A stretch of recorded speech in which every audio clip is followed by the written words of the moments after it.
ज्योत्सना जी और उनके पति जीवन की सारी जिम्मेदारियां पूरी कर चुके थे। पैसे की कोई कमी नहीं थी, तो घूमना फिरना भी लगा रहता था।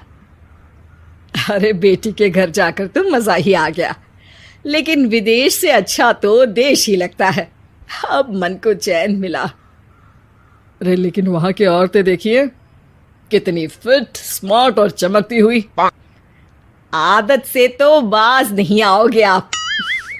अरे मजाक कर रहा हूँ यार। अच्छा मैं जरा बाजार होकर आता हूँ। पति बाजार जाता है, जहां उसे एक अजीब सी दुकान दिखाई देती है। अरे ये क्या बात हुई? अंदर आओ 50 के, बाहर निकलो 40 के। हम आपकी 10 साल उम्र कम करते हैं। अरे ऐसा क्या करते हैं भला? जरा अंदर जाकर ही देख लेता हूँ। अंदर एक सुंदर सी लड़की खड़ी होती है।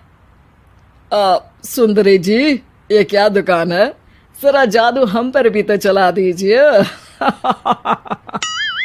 यस सर, आपको हमारी एग्जीक्यूटिव एक डेमो के लिए अंदर ले जाएगी। आप अंदर जाएंगी तो आप खुद ब खुद समझ जाएंगी। पति अंदर जाता है, जहां सेल्स गर्ल मिलकर पति को नकली बाल, नकली दांत, रंग बिरंगी कपड़े के साथ रंगीन चश्मा लगा देती है। देखिए, अब खुद को शीशे पे देखिए और बताइए सर। हाय दयो, ऐसे तो मैं किसी हीरो से कम नहीं लग रहा। दे दो, सारा सामान पैक कर दो। पति खुशी खुशी वहां से निकल जाता है। घर आकर वो सारा सामान छुपा देता है। फिर अगली शाम। सुनो, मैं वॉक पर जा रहा हूँ। इस वक्त? अरे नाती पोतों को वीडियो कॉल करके बात तो कर लो। अब हाँ, आकर करता हूँ ना, पक्का पक्का। पति बाहर जाकर सारा मेकअप करता है और मार्केट में घूमता है, जहां उसे एक स्मार्ट सी महिला दिखती है। क्या आपको मुझसे कोई काम है? नहीं नहीं, आप तो बहुत हैंडसम हैं। थैंक्स। वैसे आप भी कम नहीं है। वैसे क्या उम्र होगी आपकी?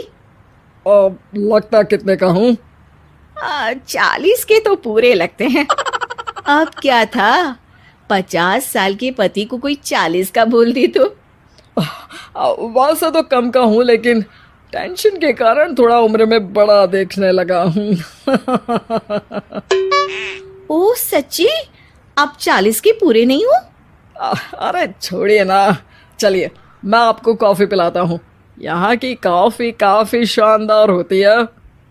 दोनों में दोस्ती हो जाती है और फिर चल पड़ता है सिलसिला रोज रोज के घूमने फिरने और मजे करने का।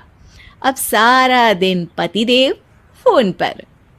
अरे नाश्ता तो कर लीजिए, क्या सारा दिन फोन पर लगे रहते हैं?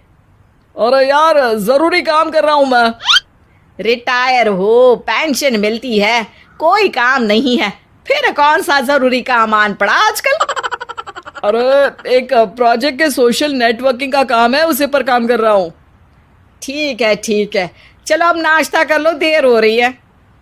पति अपना नकली सारा सामान बिस्तर के पास छुपा कर सोता, सुबह चुपके से पहनकर बाहर जाता और घर आने पर उतार देता। एक दिन पड़ोसन कहती है, अरे ज्योत्सना बहन, तुम लोगों के घर कोई हैंडसम सा आदमी रहने आया है क्या?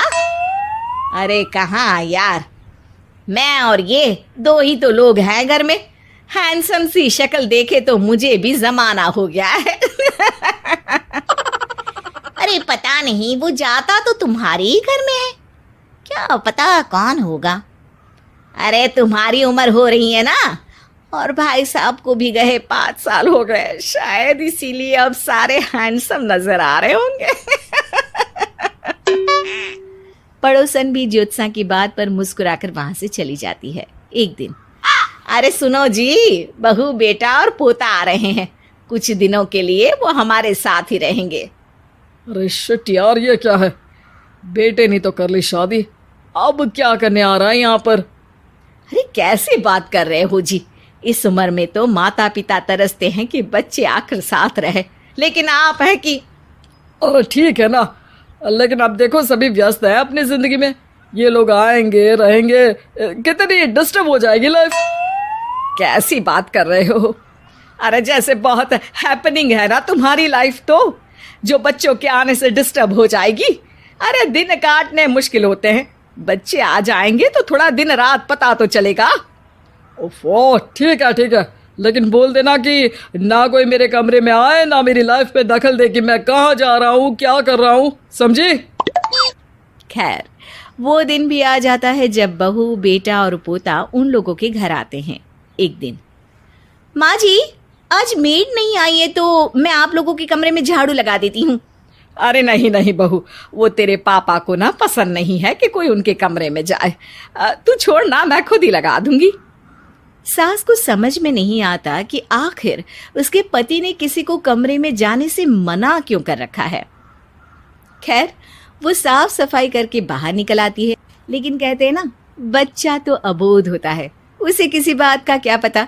वो खेलते खेलते दादा के बिस्तर तक पहुंच जाता है और बाहर ले आता है दादा का वो सारा सामान जो वो लगाकर घूमते थे। ज्योत्सना की नजर उस सामान पर पड़ती है। वो बच्चे से पकड़कर कमरे में लाती है और पैकेट खोलकर देखती है। हाय रे दैया, ये क्या? लग रहा है कि आजकल ये प्रोजेक्ट नया मिला हुआ है। बेटे बहू के जाने के बाद ज्योत्सना सोचती है कि वो बात करेगी, लेकिन फिर अरे खुद से बात करूंगी तो मुकर जाएंगे। पता लगाना होगा कि माजरा क्या है। कुछ दिनों बाद, अरे यार, ये बच्चे लोगों के आने से लाइफ ना बड़ी डिस्टर्ब सी रही। मैं कुछ देर के लिए वॉक पर जा रहा हूँ, आराम से आऊँगा 2-4 घंटों के बाद, ठीक है? मैं क्या सोच रही हूँ कि मैं भी आपके साथ चलती हूँ। अरे थोड़ा रिलैक्स मैं भी तो हो जाऊं। हाँ, पड़ोस वाली बुढ़िया के साथ नीचे पार्क में जाकर वॉक करके आ जाओ। अच्छा जी, तुम कार से लॉन्ग ड्राइव के मजे लो और मैं पड़ोस की बुढ़िया के साथ। पति नहीं मानता और अपना पैकेट और कार लेकर निकल जाता है। रास्ते से वो उस महिला मित्र को फोन करता है।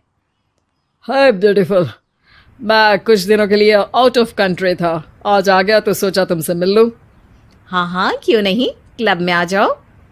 पति क्लब में पहुंचता है, सारा नकली सामान चिपका भी लेता है, लेकिन उसे पता नहीं होता कि ज्योत्सना ने सबका गोंद निकाल दिया है। ओ बेबी, मैंने आपको बहुत मिस किया। मैंने भी। लेकिन वो जैसे ही हंसता है, उसके नकली बाल गिरकर हाथ में आ जाते हैं, जिससे उसका सर गंजा दिखता है। ओ ये क्या? तभी उसका दांत भी हाथ में आ जाता है और ज्योत्सना के पति का सारा बुढ़ापा उसकी दोस्त के सामने आ जाता है। हे भगवान, अंकल जी कौन है आप? क्या ऐसी बात कर रही हो अंकल? मैं तो तुम्हारा दोस्त हूँ। अरे पर हो तो अंकल ही ना। नकली दांत, नकली बाल और क्या क्या नकली है। पति को गुस्सा आ जाता है। वो महिला के बाल पकड़कर खींचता है, जिसके बाद उसका बाल भी उसके हाथ में आ जाता है और महिला के सारे पके बाल सामने आ जाते हैं। ओह, तो तुम भी उसी दुकान से हो? जाओ 50 की निकलो 40 के। हाँ, बढ़िया आई मुझे अंकल कहने वाली।